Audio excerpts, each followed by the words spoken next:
video I did was warning the mark of the beast. If you haven't seen that, I encourage you to take a moment and watch that one and come back and watch this one, because this is a continuum. In the mark of the beast, I basically went through in Revelation 13 and looked up all the words of 13 through 18 in the Greek to just, I'm not saying what is the mark of the beast, what is not the mark of the beast, but what it says, what the words say in the Greek and their roots. And in the roots of the words, I promise you, is where you get a lot of the understanding of what Father is actually saying in his word. It just is. It's like the depth of it reveals, it gives the understanding into the word and what is written. Anyway, so try to watch Warning the Mark of the Beast if you can. So, as I have been for the past 2 weeks, just studying the beast, and disheartened studying it, just realizing, our reality, where we are, and, quite frankly, where we have been. But the good news is that many have gone before us. Yes, our times are difficult, and I believe are only going to get more difficult in this world. But in Christ, we have no fear, and it's going to be the most exciting times in history.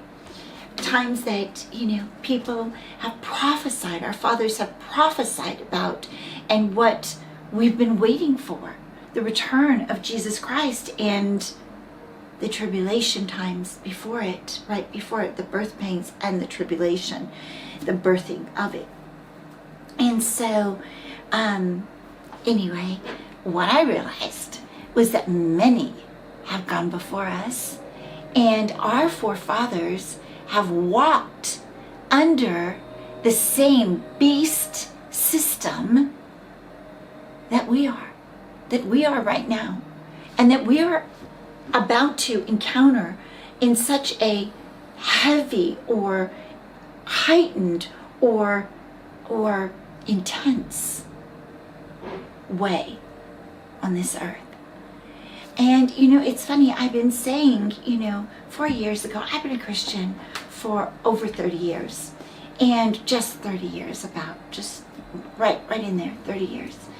And the past 4 years, Father, literally, I know I've been saying this, but it's just astounding to me, because I had no idea.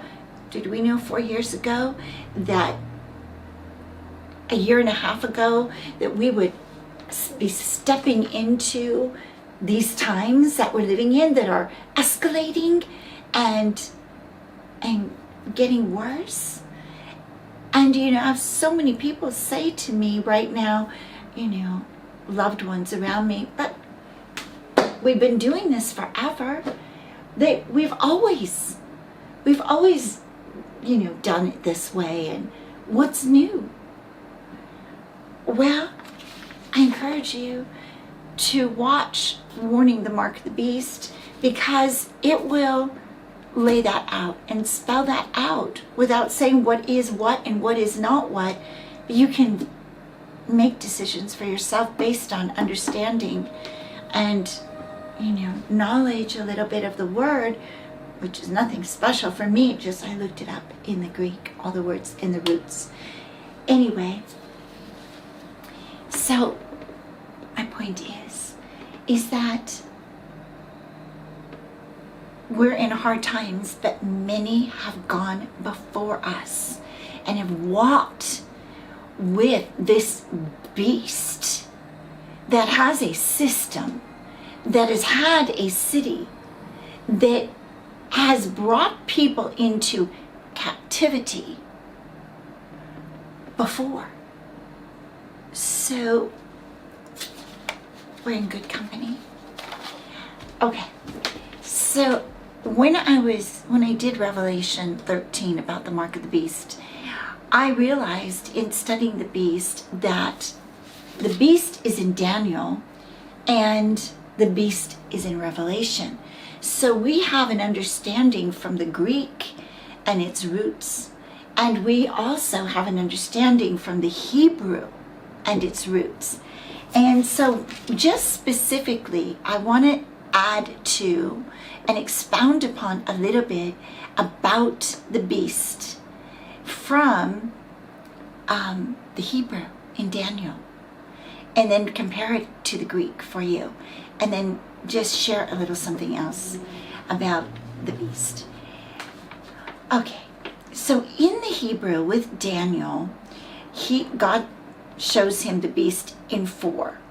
He sees the beast separated into 4 separate beasts, 4 separate workings or natures, workings and natures. And in the Hebrew, the beast means to live, to be spared alive, or to suffer to live. And that is the root of it. The beast just means beast. And I was like, what?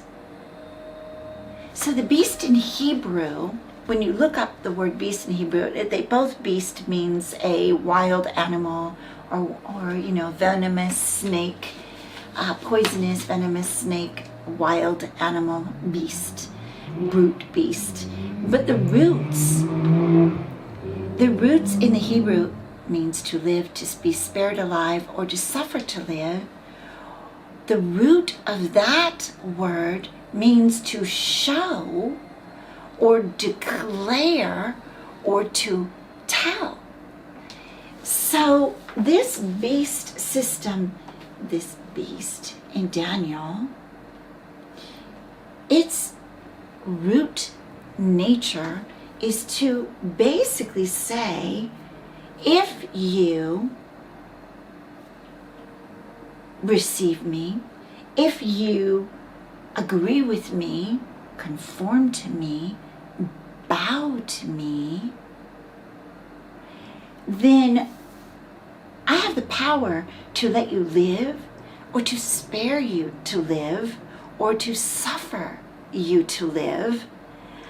And you will show and declare and tell that you are submissive to me, or subservient to me, or that you are in my order, you are in my system. So what I will give you some form for you to be able to show, declare, or tell, which is exactly what the beast system and those who follow it already today, who have joined, who have been initiated into this beast system, is exactly what they do.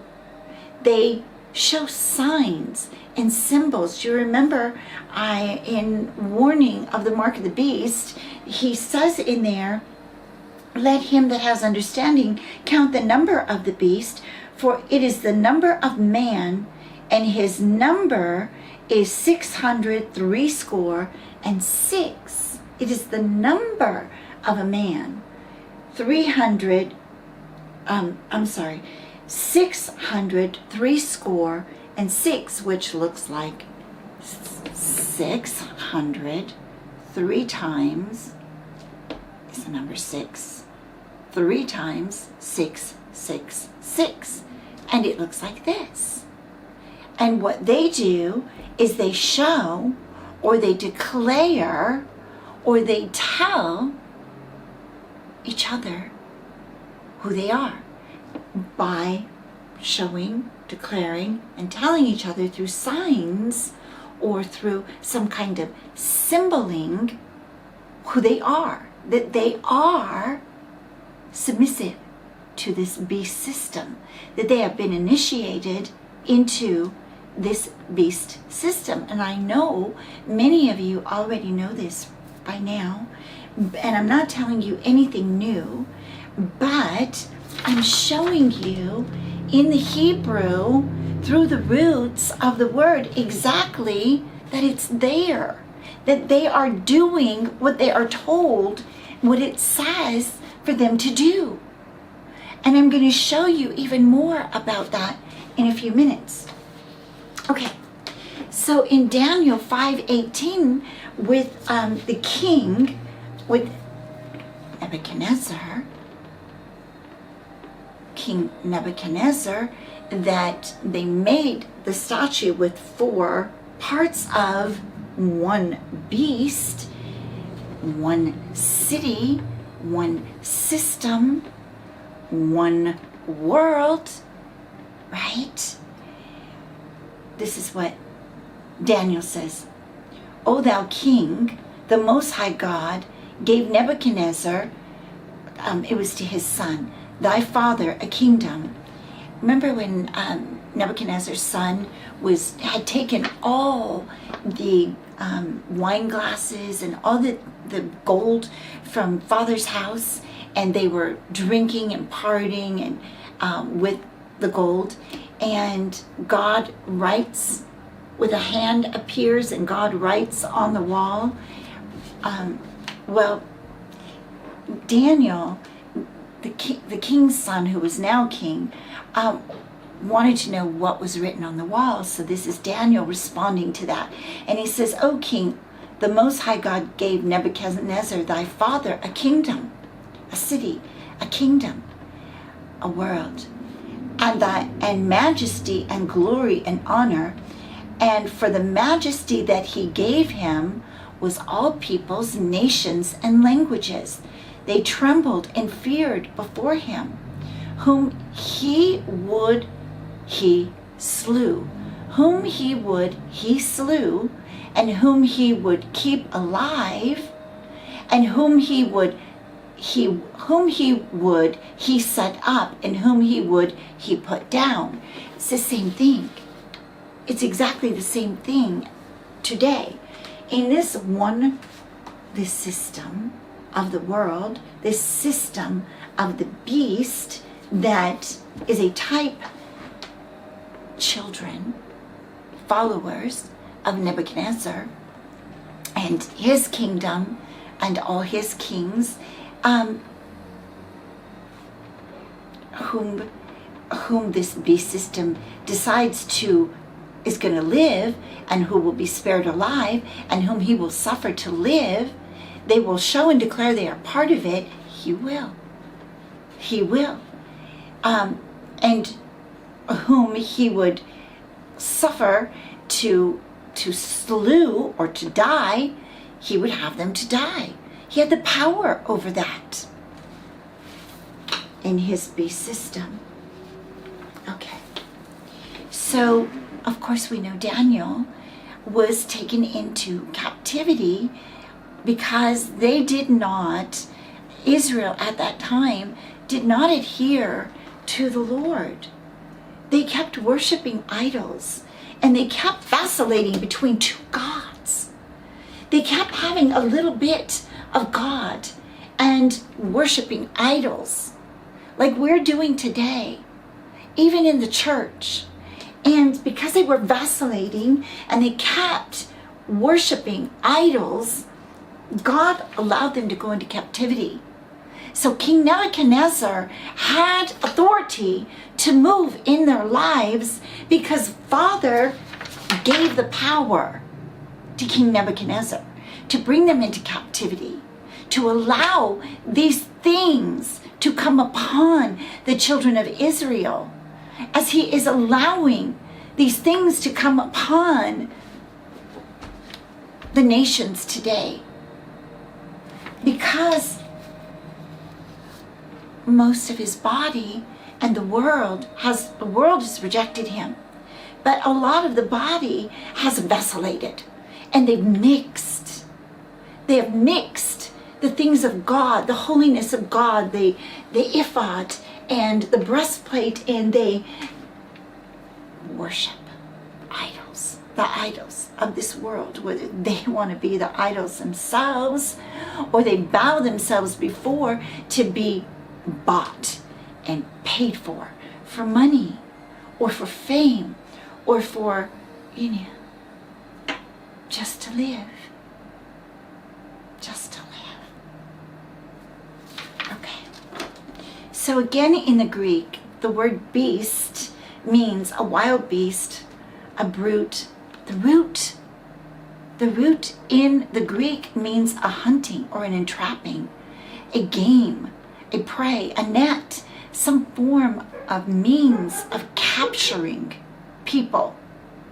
So if you watch the Mark of the Beast, you'll understand exactly, because in Revelation 13, it tells you exactly how they do that, how they deceive, and how they will, we do it all the time. It's just a natural thing. You've been doing it for years. They get you accustomed to certain things that appear to be for our good. And then suddenly, at some point, it's not for our good. It's kind of like taking people that take drugs. When they first start taking those drugs make them feel so good. It's like makes them feel like, oh my goodness, I feel like I can conquer the world. I feel like I'm the greatest thing that ever lived. I feel so happy. I'm not concerned about my problems. So it appears at first to be something that you enjoy or is good for you or makes you feel better. And then all of a sudden, at some point, it turns its face on you and it becomes a serpent of utter destruction, of death and destruction for you. And that's what they do. That's what the serpent does. He leads you astray with two faces. He's got two faces. That's why some emblems, some crests have an eagle with two faces, because they will turn on you. So beware. Anyway, it's in the Greek, it's a game, a means of capture, a hunting, a destruction, for a trap. Anyway, let's go further. So, then Paul says, as I was, looking at this, I was like, wow. So on one hand, in Hebrews, the beast is, I'll keep you alive. I'm going to help you. I am going to give you everything. I'm going to give you fame. I'm going to make you rich. I'm going to help you to live forever. I'm going to give you life. I will spare your life if you will bow down and worship me. And in Revelation, it is literally a means of capture. It is an entrapping, and it is a net of destruction. That is the beast. Okay, so as I was going through, I thought about Paul, the Apostle Paul, where he said, I fought with beasts in Ephesus. I thought about Daniel, how Daniel, when he went into the beast's den, the lion, which is a huge part. It's the first part of the beast, with the lion's mouth in Revelation, leading the way. He's king of the jungle. He directs them where they go. And Daniel, because he would not worship the beast, the system of the beast, and the image of the beast, he was thrown into the den of the beasts. And the beasts were not able to harm Daniel because the Lord was there. But they were not able to harm him because Daniel never ate at the king's table, at King Nebuchadnezzar's table. So Daniel was innocent, and the beast had no place in him because he never ate of the king's table. He never had the food or the understanding or the deception or the appetite for the beast. And the beast had no place in him. Well, Paul says in 1 Corinthians 15:32, after the manner of men, I have fought with beasts at Ephesus. So Paul fought with beasts at Ephesus. And so I looked it up, and it literally says that he fought with wild beasts in human form. It means that he was exposed to fierce hostility, which we're about to be exposed to fierce hostility in human form, that the beast manifests and works through human form. Okay, so Ephesus, the city, he says, after the manner of men I fought with beasts at Ephesus. So we know Paul went to Ephesus, and in Ephesus, it is the city Ephesus. Its chief splendor and renown came from the temple of Artemis, which was reckoned one of the 7 wonders of the world. So when Paul went to Ephesus and he fought after the manner of men in human form, wild beasts, that place in Ephesus where he fought those wild beasts, that city was renowned and was known as one of the wonders in the world because of the temple of Artemis that was there. So this is, somebody wrote this, it was in Bible Hub for the Word Helps, and I just want to read this to you. I just want to read this to you so your ears are open to what Paul was fighting in his day.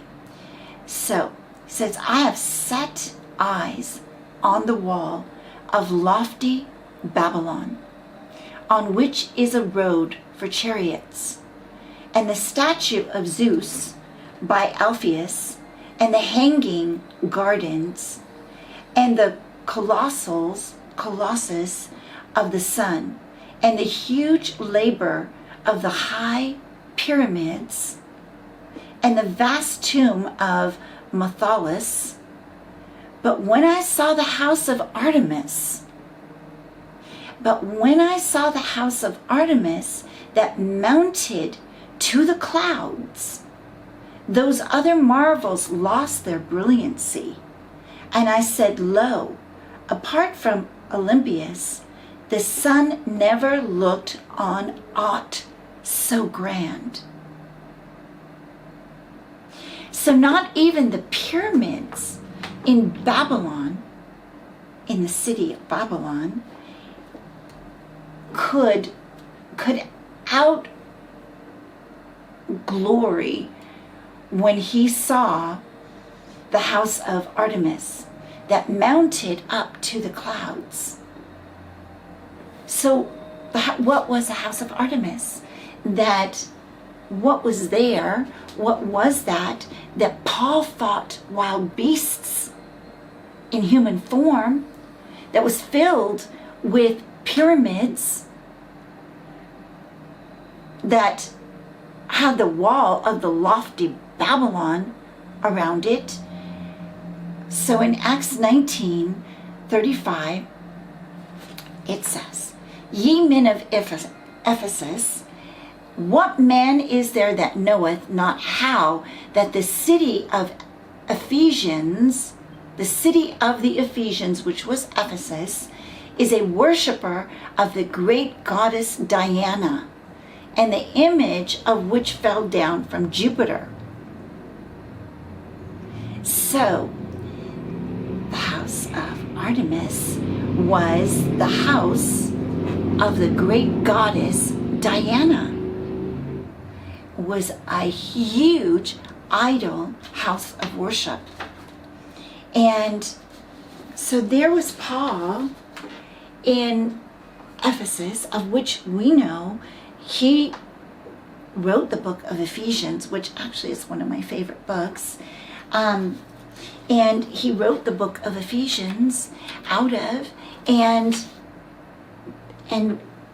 Ephesians was one of the 7 churches, right?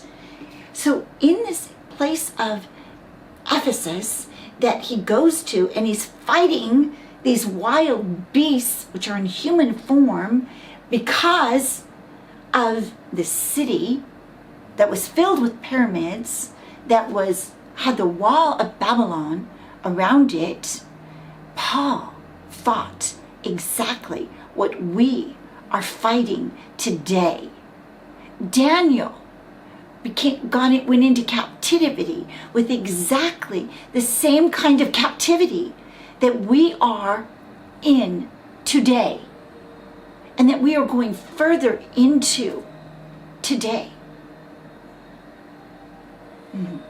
So many have gone before us, and this is encouraging. And I'll tell you what really, really encouraged me, because this beast, when you're looking at this beast and this beast system and the nations and the one world government that they rule, and that they are forming, and that they want to have everyone conform to, and then bring out their one world ruler, that they would have everyone to bow before in their system, the laws, that he's going to change the laws and the seasons, and that we must all obey those laws. And trust me, there's not a Christian alive today that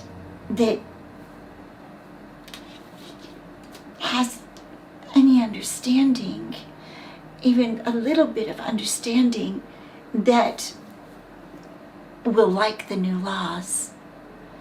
You won't be able to be Christian with the new laws. There actually are laws right now. They're called the Noahide laws. You can look it up. They are what is known as the laws of Noah in mysticism. They actually are not the laws of Noah. It is actually a false truth. The laws of Noah came because God promised Noah. I did a video about the covenant of Noah, because when God brought the floods, and God promised Noah a remnant that will be saved. Look, you guys, God already mapped it all out for us in the Old Testament. All you have to do is study it and study it. God mapped, it's all there. It's just like watching a playbook. God showed us the playbook. With Noah, there was a remnant that was saved. And the ark, and the waters came, flooded the earth, mankind was destroyed, and there was a remnant that was saved. And the ark, and God said, I will establish my covenant with you, Noah. And the ark rested upon the waters, and the ark went upon the waters, and that word went means walked upon the waters. The promise of the covenant and the laws of Noah, the true Noah laws, is the new covenant of Jesus Christ made manifest on earth as it is in heaven, as it already was in heaven.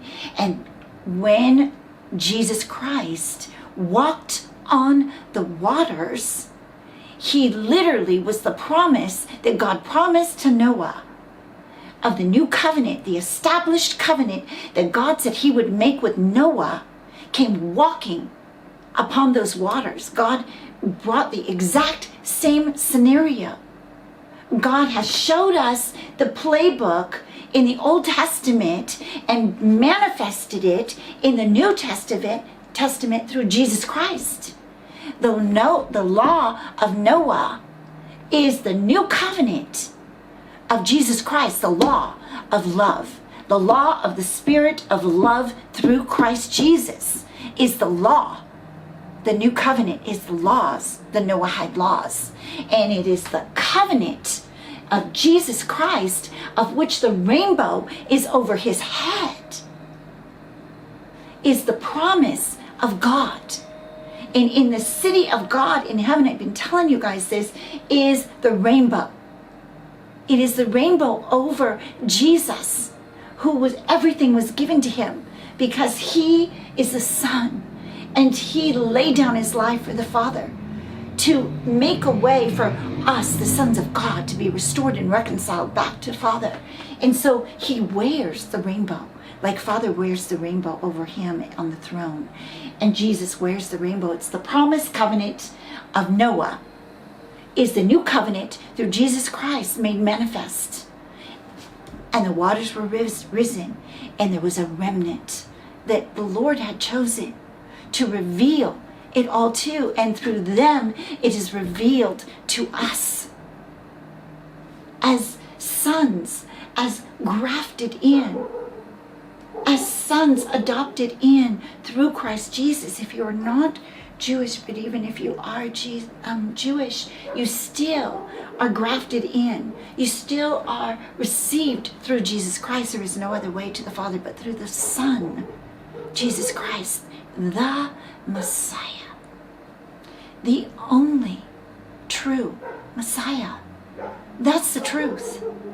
Anyway, I didn't know I was going to say all that, but it is what it is. It is the truth. It is the Noahide laws. It is. Anyway, so Paul in Ephesus, amongst this city of Babylon, this city, Ephesians and Ephesus, and with all the evils, and he was fighting he fought brute beasts in Ephesus. He builds a city. He builds a very flourishing church, to which great praise is awarded in Revelation 2:1. So in the midst of it all, in great darkness, in great evils, in the beast and its system that was very strong in Ephesus, Paul went there as a son of God, and he made and built, or was the apostle of the church of Ephesus, which was the first church mentioned in Revelation 2. Okay.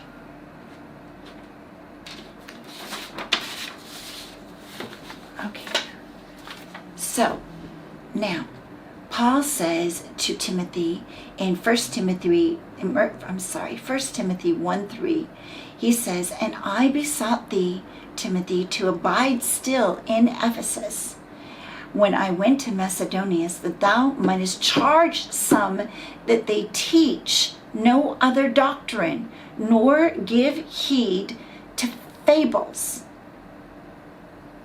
to mysticism, that they not give heed into the old ways of this city, into mysticism, Babylonian mysticism, the teachings and the doctrines of the beast, through mysticism and idolatry that crept in unawares, that has done that then and has done that now, and teaching and twisting and mixing the true word of God with idolatry, doctrine, the doctrine of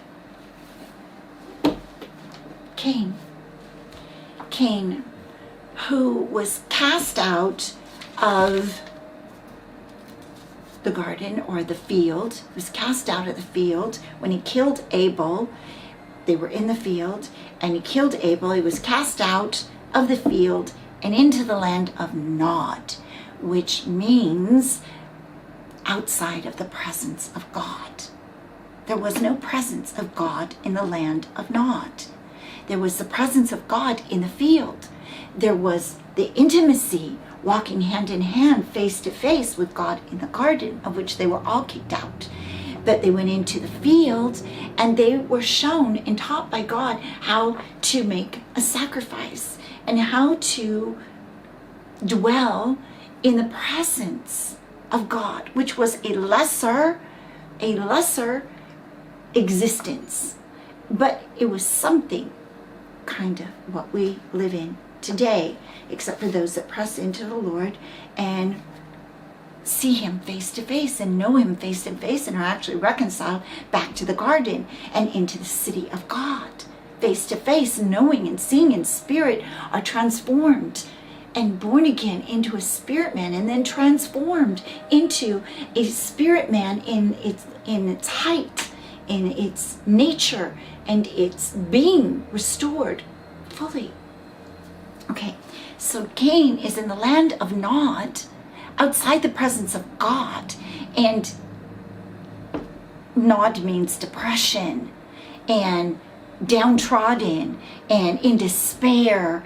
And if you wonder why you battle these things, you've got to press into the Lord more, because you might be in the land of Nod, or you might have 1 foot in the land of Nod and 1 foot in the field, so to speak. But anyway, he makes a city. He has a son named Enoch.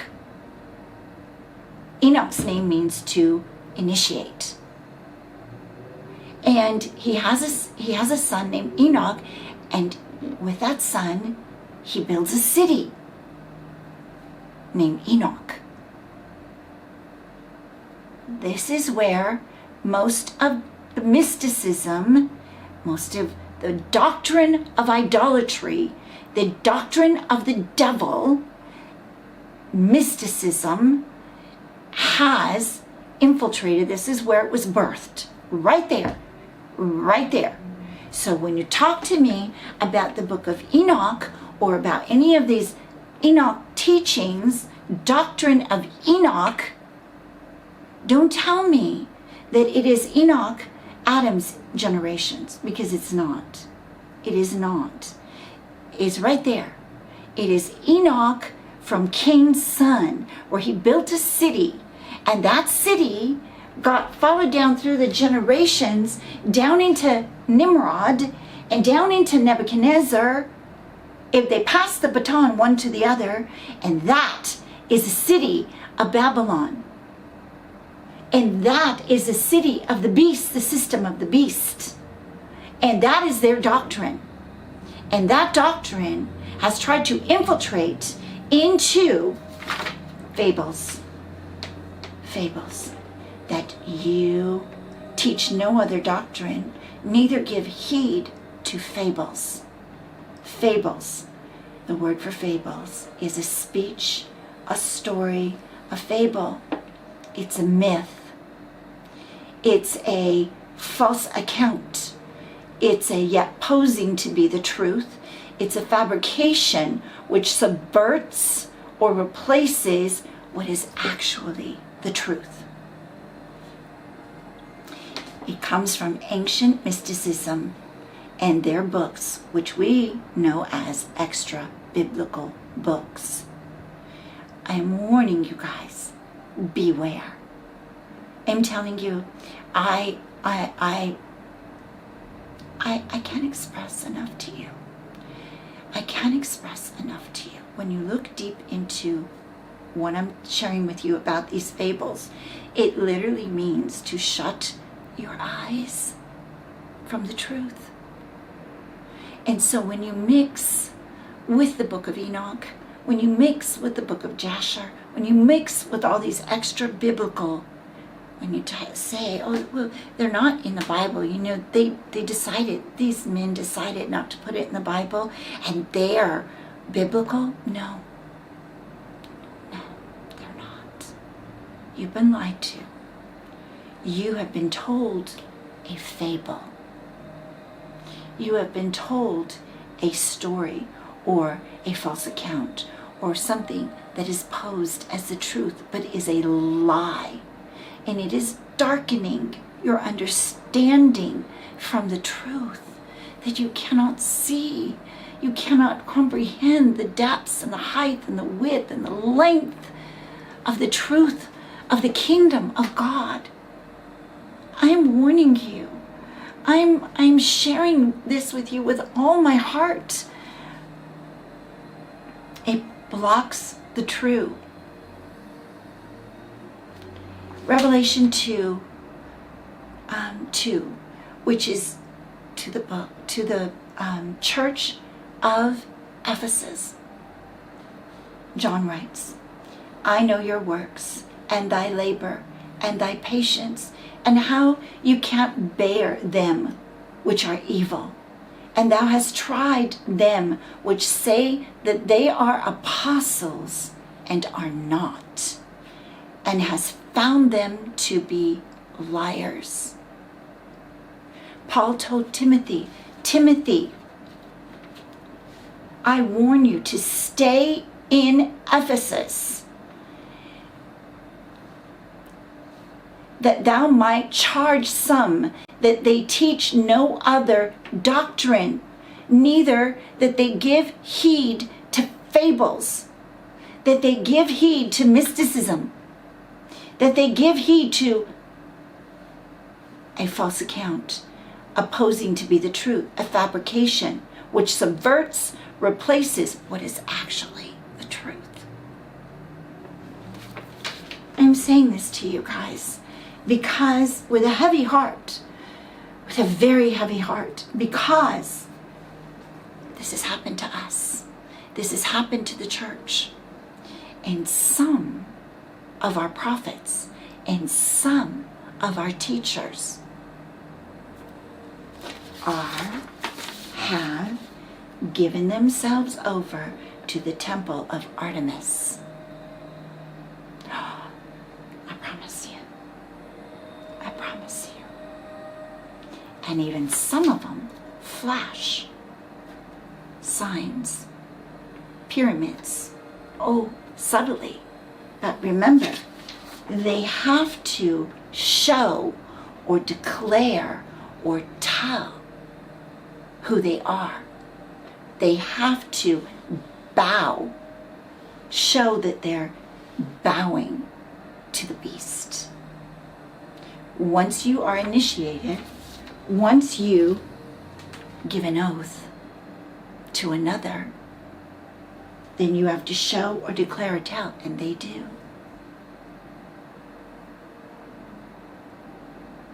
And many, many more signs. I'm sharing this with you to warn you, beware. Beware out there. Beware. But on a good note, is in the midst of this beast system, Ephesus, that was this city that was basically, you could say the Babylonian city, another Babylonian city. How many have there been, and how many will there be until it's a one world government, a one Babylonian system under a Nebuchadnezzar type of king.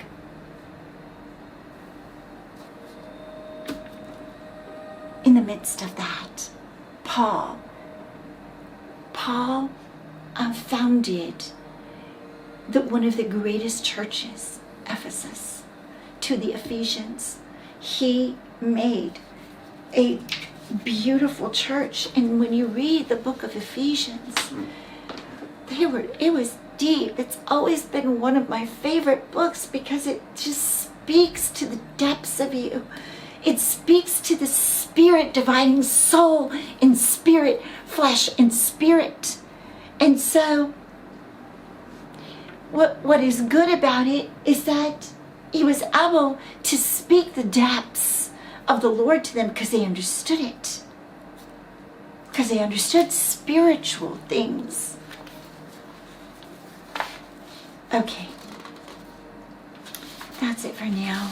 I wanted to continue that and just share with you and to warn you.